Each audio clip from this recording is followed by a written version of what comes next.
अथ शिवमानसस्तोत्र। रत्नैकल्पितमासनं हिमजलैः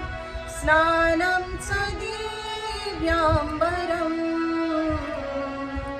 नानारत्नविभूषितं मृगमदाङ्कितं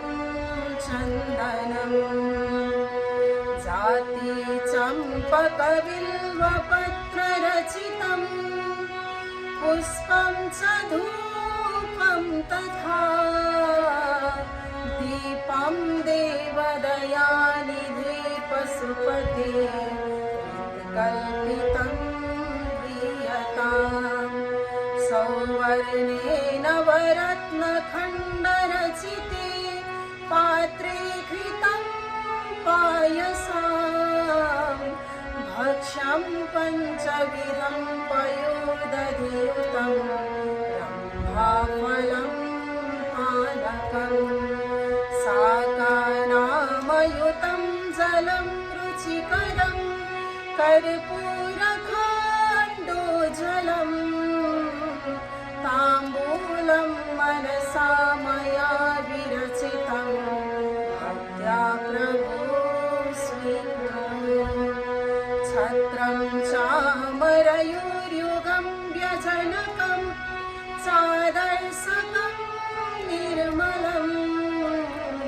वीणाभेरिमृदङ्गकाहलकलागीतं च नृत्यं तथा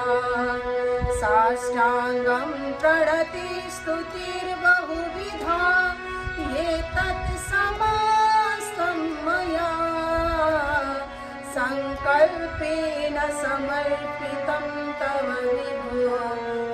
जागृहाण प्रभो आत्मा त्वां गिरिजामती सहचरा प्राणा शरीरं विहम्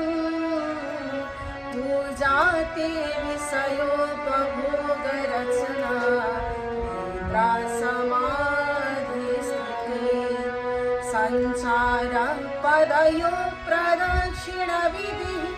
स्तोत्राणि सर्वा गिरो यद्यत् कर्म करोमि तत्तदखिलं शम्भो तवाराधनम् परचरणकृतं वा कायजं कर्मजं वा श्रवणनयनजं वा मानसं वा पराधं विहितमविहितं वा सर्वमेतत्क्षमस्व जय जय करुणाब्धे श्रीमहादेव शम्भो जय जय करुणाब्धे श्रीमहादेव शम्भो।